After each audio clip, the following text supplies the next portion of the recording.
My CO smirked. Layla, we're downsizing. Clear your desk by tomorrow. I nodded. Of course.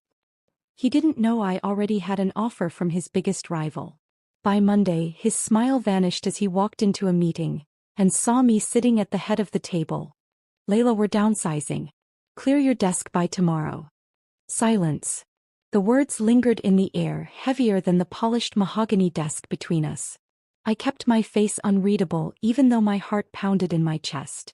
I had spent 6 years of my life saving this company, turning Damien Caldwell's failures into successes, fighting his battles, fixing his messes. No. He was tossing me aside like I was nothing. Not every battle is fought with fists. Some are won with strategy, patience, and knowing when to make your move. If you love stories of resilience, ambition, and power shifts, make sure to subscribe. Together, we explore the moments that define us. Now let's dive in. Damien's fingers tapped rhythmically against his luxury watch, his expression eerily calm, as if this was just another routine decision. As if I wasn't the reason Caldwell Corporation was standing today. I swallowed the bitter taste of betrayal. You're downsizing? My voice came out steady, controlled. He nodded, completely unbothered. It's a tough market, Layla. You know how it is. I knew exactly how it was. I had been in the trenches when this company was barely keeping its head above water. I had spent countless nights strategizing, negotiating, pulling Caldwell Corporation out of the red. No, we weren't just surviving. We were thriving. And yet, I was the one being cut. My stomach twisted, but I refused to let him see it. I squared my shoulders. And my position? Damien sighed, leaning back in his chair, his smirk returning. That smirk. The one he always wore when he knew he was in control. I'm replacing you with Madeline Pierce. The name hit me like a slap. Madeline. His girlfriend. I should have known. The signs were all there. The longer lunch breaks, the unnecessary meetings, the way he started deferring my decisions to someone who had no experience in corporate strategy. Madeline had never earned this position. But she had the one thing I didn't, Damien's attention. I stood up slowly, adjusting my blazer. Controlled. Calm. Damien was waiting for me to argue, to beg. That I smiled. Understood. For the first time in his pathetic life, Damien looked confused. No hard feelings? He asked, feigning concern. No hard feelings. After everything I had sacrificed for this place? After I had turned this company from a failing disaster into a market leader? I wanted to laugh. Scream. Throw the expensive paperweight on his desk straight through the glass walls. But I wouldn't. Because Damien didn't deserve my anger. He deserved something much worse. I turned, walking out of his office, my heels clicking sharply against the marble floor. As I moved through the hallways of Caldwell Corporation, I felt the weight of every sacrifice I had made for this place. The late nights. The weekends lost. The relationships I let slip away. I had built teams from scratch, brokered record-breaking deals, saved this company when it was drowning. And this was my reward. A quiet, humiliating exit. As I passed by the glass-walled conference rooms, employees cast quick, uncertain glances at me. Some looked down at their desks. Others gave me sympathetic nods. They had heard. They knew. But none of them spoke up. Because this was Damien Caldwell's empire. And I had just been erased. I reached my office, the space I had practically lived in for years. Everything was still in place. The files I had painstakingly organized, the business plans I had mapped out, the whiteboard filled with strategies that had saved this company. I moved toward my desk, but then I saw it. An email notification on my screen. The subject line? Leadership announcement. New CSO appointment. My breath stilled. They didn't even wait. I clicked it open, scanning the text, my eyes burning with rage. Effective immediately, Madeline Pierce has been appointed as Chief Strategy Officer. We are confident that her vision and leadership will continue to drive Caldwell Corporation forward. I exhaled slowly, forcing myself to stay calm. Madeline had never led anything in her life. She had never made a tough business decision, never built a strategy, never fought for a company's survival. But none of that mattered. Because Damien didn't value competence. He valued control. And I had never been controllable. A soft knock on the door made me look up. Jonathan Hale. The head of finance. One of the few people at Caldwell Corporation I actually respected. He stepped inside, shutting the door behind him. "This company won't survive without you," he said, his voice low. I forced a small, bitter smile. "I know." He sighed, running a hand through his graying hair. "You built this place, Layla. You think Damien doesn't know that? He's making a mistake." I shook my head. Damien knew exactly what he was doing. He didn't care about what was best for the company. He cared about control. "I tried to talk to him," Jonathan continued. "Tried to make him see reason."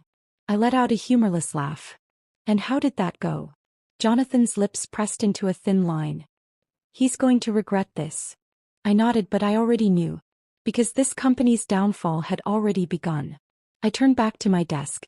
The gold nameplate still read, "Layla Warren, Chief Strategy Officer." Tomorrow it would say, "Madeline Pierce, Damien's plaything." I clenched my jaw, inhaling sharply.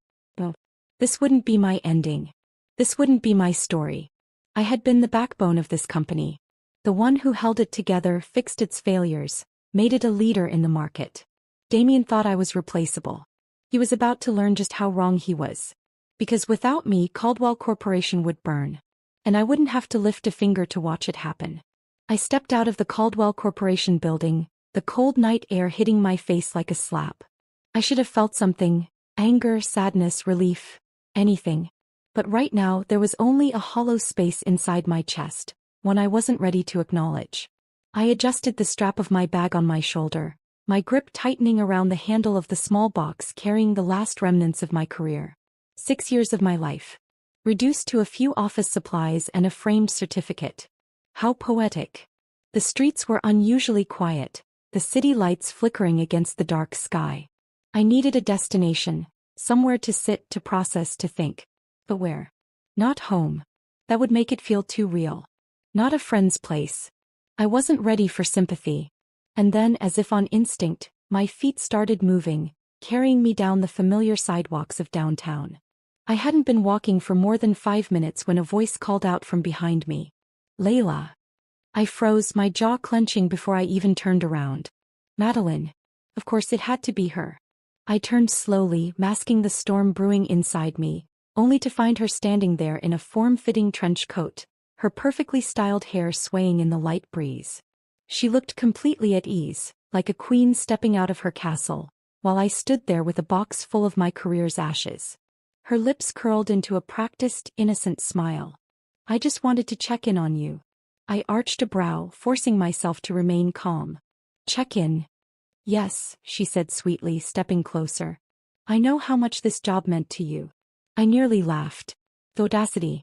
She knew exactly what she was doing. I met her gaze, keeping my expression unreadable. "That's kind of you, Madeline." She tilted her head. "No hard feelings, right?" No hard feelings. I had rebuilt this company from the ground up. Sacrificed my personal life. Fought battles that weren't mine to fight. Only to be discarded for her. For someone who had never earned anything she had. I smiled, but there was no warmth behind it. "Of course not." Madeline studied me for a second, searching for cracks in my composure. When she found none, her eyes glinted with amusement. She thrived on the power shift. She wanted me to break. Too bad for her. I had already broken once. It wasn't happening again. "Good," she said, giving a small nod. "Then I guess I'll see you around." I didn't respond. I just turned and walked away, my heart pounding with barely contained fury. Let her have this moment. As soon I would have mine. I found myself walking toward a small bookstore cafe, tucked into a quiet street corner. It was one of my favorite places. One I used to visit when I needed an escape. Back when Caldwell Corporation was still my second home, not the battlefield it had become. The bell chimed softly as I stepped inside, the scent of brewed coffee and aged paper wrapping around me like a familiar embrace. A few late-night customers sat tucked in corners, absorbed in their books. The world felt slower here, distant from the corporate chaos I had just left behind.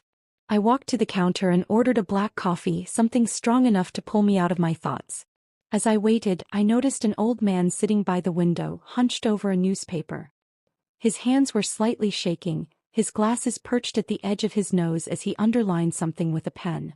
I don't know why, but he felt familiar. When the barista handed me my coffee, I found myself moving toward his table. "Excuse me," I said, my voice softer than I expected. "Do you mind if I sit here?" The man looked up, his eyes sharp but kind. After a brief hesitation, he nodded. I sat down across from him, wrapping my fingers around the warmth of my cup. "You look troubled," he said after a moment. I exhaled, letting out a short, humorless chuckle. "It's been a long day." He gave a knowing nod, then slid the newspaper across the table. "Ever read the business section?" I glanced down. The headlines were about corporate takeovers, rising stocks, and CEO scandals. A world I had once thrived in. A world that had just spit me out. I admitted. "Now I'm not so sure." The man studied me for a moment before setting his pen down. "You remind me of my daughter. She worked herself to the bone for a company that never saw her worth." I looked up, something heavy settling in my chest. "What happened to her?" I asked. A small, sad smile touched his lips. "She walked away. Started something of her own." I swallowed, my fingers tightening around my cup. Walked away. The words settled in my mind, echoing in places I hadn't allowed myself to acknowledge yet. Maybe he was right. Maybe I didn't need to fight to prove my worth to people who never valued me in the first place. Maybe it was time to build something of my own. I left the cafe feeling lighter, though the weight of betrayal still clung to me like a second skin. As I walked back toward my apartment, my phone buzzed in my pocket. I pulled it out and hesitated. A message from Jonathan Hale. "Jonathan, if you ever need to talk, I'm here. You didn't deserve this." I stared at the message for a long moment. Jonathan had always been one of the few good ones. He had seen what was coming. He had warned Damien. And Damien had ignored him. I typed out a response. "Thanks, Jonathan. I'll be okay." I wasn't sure if that was true. But I would be. Eventually. As I slid my phone back into my pocket, I turned one last time toward the city skyline. Caldwell Corporation stood tall in the distance, a monument to everything I had built. But it wasn't mine anymore. Maybe that was a good thing. I stood at the edge of my apartment balcony, staring at the city skyline. Caldwell Corporation loomed in the distance, its glass windows reflecting the city lights like a fortress standing against the dark. It had been 3 days since I walked out of that building, and yet, it still felt like a phantom limb, something I could feel even though it was no longer mine. I should have been grieving. Instead, I was waiting. Waiting for the first crack to appear. Because if there was one thing I knew for sure, it was that Caldwell Corporation wouldn't survive without me. Damien thought he had made a business decision when he replaced me with Madeline. He had, in reality, made a mistake that was about to cost him everything. A vibration from my phone pulled me out of my thoughts. I reached for it, expecting a message from Jonathan. But it wasn't from Jonathan. It was from an unknown number. "Unknown. You're not the only one leaving." My pulse quickened. I typed back quickly. "Who is this?" The response came almost instantly. "Unknown. Someone who believes in you." Before I could reply, another message appeared. "Unknown. Check your email." I hesitated, but curiosity pushed me forward. I opened my laptop and logged into my email. My inbox was flooded with Caldwell Corporation internal resignations.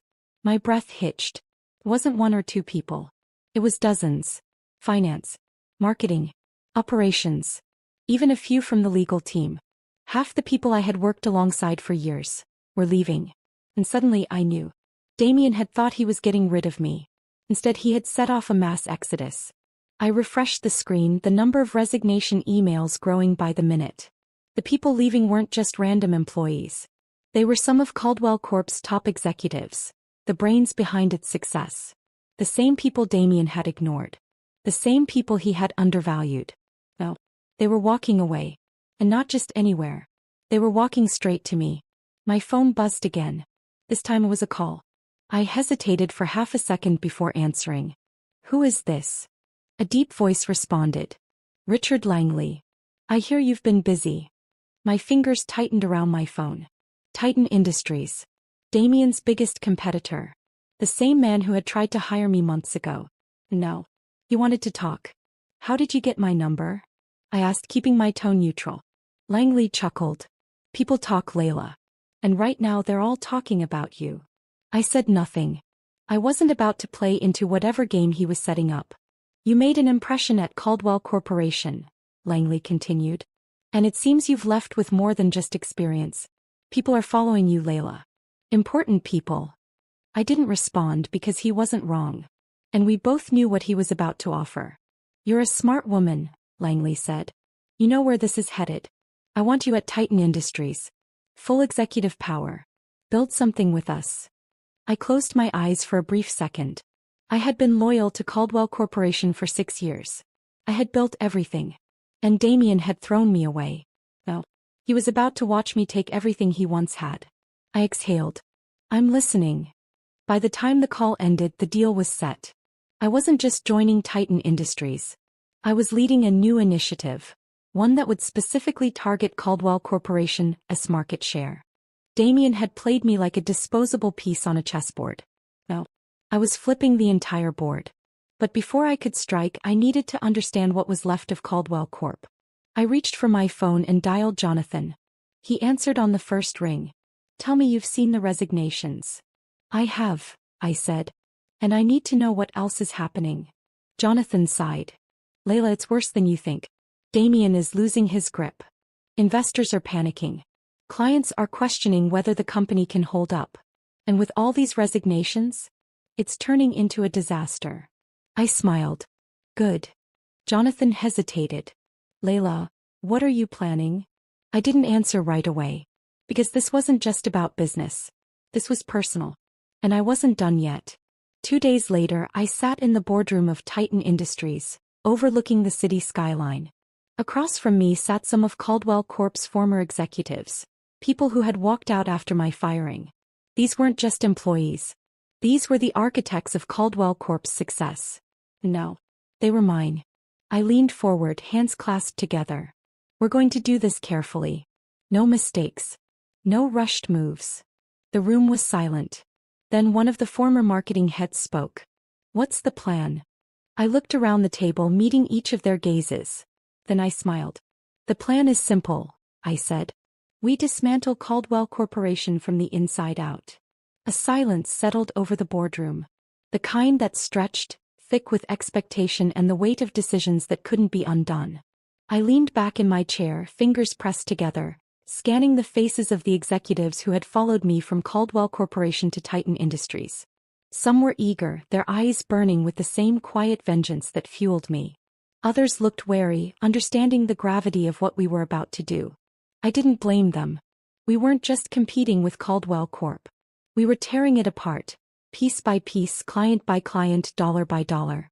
And by the time we were done, Damien Caldwell wouldn't have a company left to run. I let the silence linger a second longer, then spoke. We start slow. We don't attack head-on.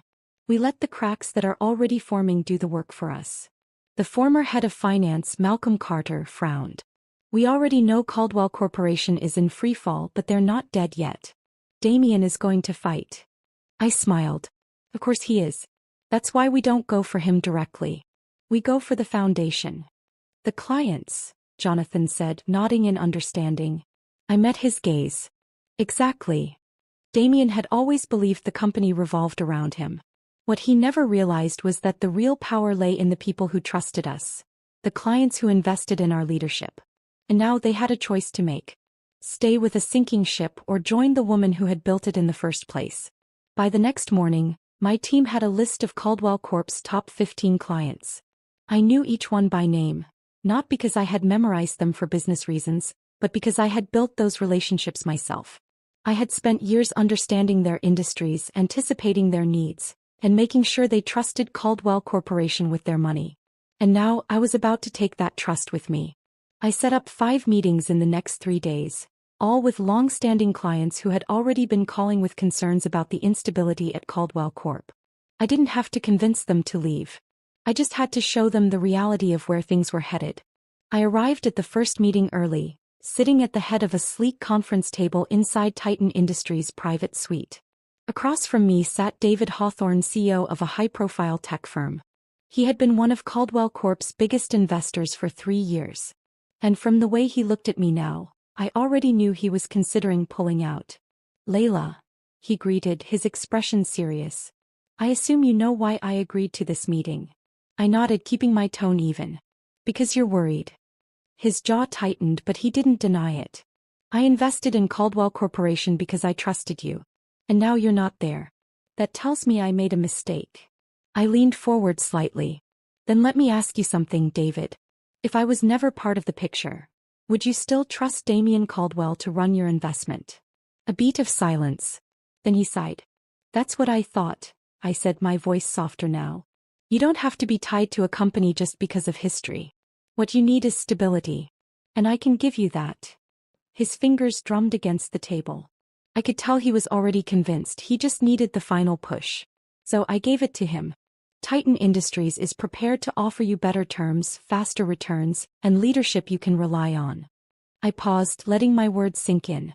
That last part is the most important, isn't it? Another beat of silence. Then David nodded. The first domino had fallen. 2 days later the news broke.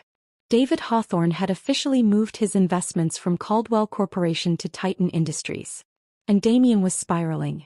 I knew it before anyone else did, because Jonathan sent me a message. Jonathan, you've got his attention. He's scrambling. I smirked, typing back. Good. But I also knew this was only the beginning. Damien wouldn't go down quietly. He never did. And I was right. Because that same afternoon, my assistant walked into my office with a tight expression. Damien Caldwell just called, she said, hesitating. He wants to meet with you. I didn't react. Not at first. I had expected this. Still, I took my time setting down my pen, glancing up. Did he sound nervous? She nodded. Very. I exhaled, leaning back in my chair. Damien was losing control. And now he wanted to talk. I glanced at the city skyline, at the tower that still bore his name. The war had just begun. And I wasn't done yet. I met Damien at a high-end restaurant, the kind that only catered to people who thought they were invincible. He was already seated when I arrived, a drink in front of him. The moment he saw me, his jaw clenched. I smirked. Good. He was feeling it. Layla, he said, his tone forced. I wasn't sure if you'd come. I slid into the seat across from him, taking my time. I was curious. He studied me, his expression unreadable. You're making a mistake. I tilted my head. Funny. I was about to say the same to you. His fingers curled around his glass. You don't have to do this. I let out a small laugh. Do what, Damien? Be successful? You already made sure I wasn't welcome at Caldwell Corporation. I'm just doing what you taught me. His eyes darkened. You're trying to destroy me. I didn't respond immediately. Then I leaned forward, my voice softer now. I don't have to destroy you, Damien, I said. You're doing it all on your own. His expression flickered just for a second. Then he exhaled, his mask slipping back into place. This isn't over. I smiled. No, I agreed. It's not. And with that I stood, leaving him sitting alone in the restaurant that once symbolized his power. No. He was the one fighting to stay afloat. And I was just getting started. I walked out of the restaurant, my heels clicking against the polished marble floor, my posture straight, my head held high. I had left Damien exactly where he belonged, on the defensive. The moment I stepped outside, the night air wrapped around me, crisp and cool. But even with the fresh air, I could still feel the weight of the confrontation sitting heavy in my chest. Damien had been rattled. That alone should have felt like a victory. But something about the way he had looked at me, the way his words had lingered. This isn't over. There had been a warning buried in his tone. And if there was one thing I knew about Damien Caldwell, it was that he didn't take losing lightly. I pulled my phone out of my bag, unlocking it with a swipe. A new message popped up on my screen. Jonathan, something's off. I think he's planning something. I stared at the words for a long moment, my gut twisting. I had expected fights, resistance, corporate maneuvering, but this message? This felt different. I tapped out a response. Me, what kind of something? Pause. Then another message came through. Jonathan, I don't know yet. But whatever it is, be careful. I exhaled slowly, my grip tightening around my phone. Damien wasn't just fighting to keep his company afloat. He was planning his counterattack. The first sign of trouble came the next morning. I was sitting in my office at Titan Industries, reviewing the latest contracts from the clients we had pulled away from Caldwell Corporation when my assistant Rachel knocked on my door. Layla, she said, her voice unusually tense. You need to see this. I glanced up. What is it? She hesitated before stepping forward. placing a stack of printed articles onto my desk. My stomach dropped the second I saw the headlines. Layla Warren faces allegations of corporate espionage. Titan Industries under fire. Did they steal trade secrets from Caldwell Corp? I picked up one of the articles, scanning the words. According to inside sources, former Caldwell Corporation executive Layla Warren has been accused of using confidential company information to manipulate and lure clients away from her former employer. I didn't have to read further to know exactly who the inside source was. Damien. The snake had gone to the press. I set the paper down slowly, my hands steady, but my blood boiling underneath. Rachel shifted uncomfortably. I already spoke to our legal team. We can issue a statement. No, I cut in, shaking my head. That's exactly what he wants. She frowned. What do you mean? I leaned back, exhaling sharply. If we rush to defend ourselves, we look guilty. Damien is testing us, he wants us to panic. Rachel nodded slowly, but concern still flickered in her eyes. So what do we do? I picked up my phone and dialed Jonathan. He answered on the first ring. I saw it. Of course he had. Tell me, I said, my voice low. Did he plant anything inside Caldwell Corporation to make it look real? Pause. Then Jonathan sighed. He's been keeping old, outdated files with your name still attached to them. Nothing actually illegal, but enough to create doubt. I clenched my jaw. So this wasn't just a PR hit. This was a carefully planted lie, wrapped in just enough truth to make people question me. Damien was good. But he had made one mistake. He had forgotten who he was up against. I spent the next few hours reading, watching, analyzing. The headlines were calculated, released in carefully spaced intervals, spreading like wildfire. If I wasn't careful, this could spiral into something irreparable. But I had one advantage Damien didn't. I didn't have to lie to make my case. I pulled up an email, one that had been buried in my inbox for months. A resignation letter. My resignation letter. I had kept a copy of it for my own records, signed and time-stamped before my exit from Caldwell Corp. And attached to that email, a formal clearance document from Caldwell's own legal department, confirming that I had left without taking anything belonging to the company. In other words, Damien's evidence was a complete fabrication. I called Rachel back into my office. Schedule a press conference, I said. Her eyes widened. You want to go public with this? I smiled. Absolutely. By evening, the press room at Titan Industries was filled with reporters, cameras flashing, microphones set up across the podium. I stepped up, my expression calm, unshaken. I could feel the weight of the accusations in the air, but I didn't let them get to me. Good evening, I said, my voice steady. I want to address the allegations made against me and Titan Industries.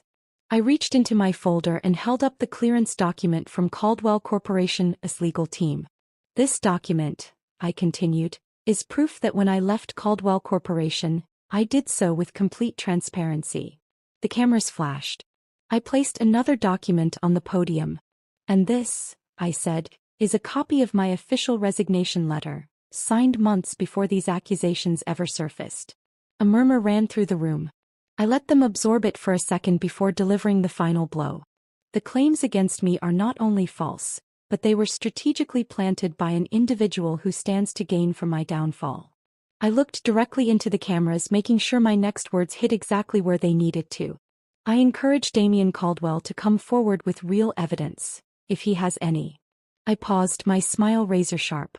Because I know for a fact that he doesn't. A silence stretched across the room. And just like that, the narrative flipped. The next morning, Damien didn't respond. No official statements. No press appearances. Because he couldn't. He had tried to trap me. Instead, he had walked right into my trap.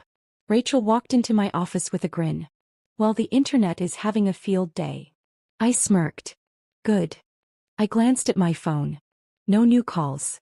No more moves from Damien. For now. I knew better than to think this was over. But today I had one. And I was ready for whatever came next. The silence from Damien was deafening. For 2 days he hadn't responded, not to the press, not to the public, and certainly not to me. I knew exactly what that meant. He was trapped. Because if he spoke up now, he would have to produce evidence. Evidence that didn't exist. And if he stayed silent, The world would see him for what he really was. A coward. A liar. A desperate man clinging to the last remnants of his empire. I should have felt victorious. Instead, I felt something else entirely. Anticipation. Because this wasn't just about winning. This was about watching the fall. And I wasn't going to look away. I was sitting in my office when my phone buzzed. I glanced down, expecting a message from Rachel or Jonathan. Instead, the name on the screen made my lips curl into a knowing smile. David Hawthorne. The investor who had been one of Caldwell Corp's biggest backers. I answered. David, I greeted smoothly. To what do I owe the pleasure? There was a long pause before he sighed. I'm pulling out of Caldwell Corporation completely. I leaned back in my chair. And I'm moving the remainder of my investments to Titan Industries. I let the silence hang between us for a second before responding. You made the right choice. A humorless chuckle from his end. I should have done it sooner. I tapped my fingers against the desk. What was the final push? Another pause. Then his voice dropped lower. I just got word from a source inside Caldwell Corporation. He hesitated. It's worse than anyone knows. I straightened slightly. How bad? Bad enough that Damien won't be able to recover. My grip on the phone tightened. For months I had known Caldwell Corporation was unraveling. But this was something else. Damien wasn't just losing. He was crumbling. And for the first time in my life I didn't feel an ounce of guilt. The next morning the headlines were brutal. Caldwell Corporation faces investor exodus. Stocks drop overnight. Damien Caldwell under pressure as clients flee. Former executives speak out. The company is falling apart. I scrolled through the articles, sipping my coffee, my expression impassive. This wasn't an attack from me. This was Damien's own doing. Every bad decision. Every reckless move. Every blind assumption that he could run a company without the people who built it. It had finally caught up to him. Jonathan called before noon. I answered with a smirk already forming. Tell me, I said, how's the mood at Caldwell Corporation today? He exhaled sharply. You don't even want to know. Try me. There was a pause. Then his voice lowered. Layla. The board is meeting. My smirk faded. Emergency? I asked. Yeah. Jonathan hesitated. And Damien wasn't invited. I straightened. Oh well. The moment I had been waiting for had arrived sooner than expected. The board had finally realized what everyone else already knew. Damien Caldwell was a liability. And they were ready to cut him loose. By evening the official announcement came. Damien Caldwell had been removed as CEO of Caldwell Corp. It was over. Everything he had taken from me. Everything he had thought he could control. Gone. I sat in my office watching the news broadcast, the anchor's voice smooth and professional as she read the statement. In a shocking turn of events, the Caldwell Corporation Board of Directors has announced the immediate removal of CEO Damien Caldwell, following a series of financial setbacks and loss of investor confidence. This decision comes after months of internal conflict and declining performance. The camera cut to a stock image of Damien, his once confident smirk frozen in time. But now there was no power behind it. No arrogance. No control. Because he had none left. I set my coffee down, exhaling slowly. I had thought this moment would feel like revenge. Like victory. But in reality, it just felt like justice. Because Damien had never been my enemy. He had been his own. The phone rang late that night. I didn't have to check the screen to know who it was. I let it ring 3 times before I picked up. Silence. Then a voice I knew too well. You won. I leaned back in my chair. I know. Another long silence. Then Damien let out a slow, bitter laugh. You planned this from the start, didn't you? I smiled faintly. No, Damien. You did. He exhaled, and for the first time, there was no fight left in him. Nothing but defeat. Do you feel better? He asked. I thought about that for a second. Then I answered honestly. I feel free. And with that I ended the call. The next morning I did something I hadn't done in years. I took a walk through the city. No meetings. No deadlines. No strategies running through my mind. Just me. For 6 years I had fought for a company that was never mine to begin with. For 6 years I had been a soldier in someone else's war. Now I was finally free. I reached a small cafe and stepped inside, ordering a black coffee. As I waited, I caught sight of my reflection in the window. For the first time in a long time, I didn't see a woman carrying the weight of someone else's mistakes. I saw Layla Warren. And that was enough. Because the real power wasn't in revenge. It was in knowing when to walk away.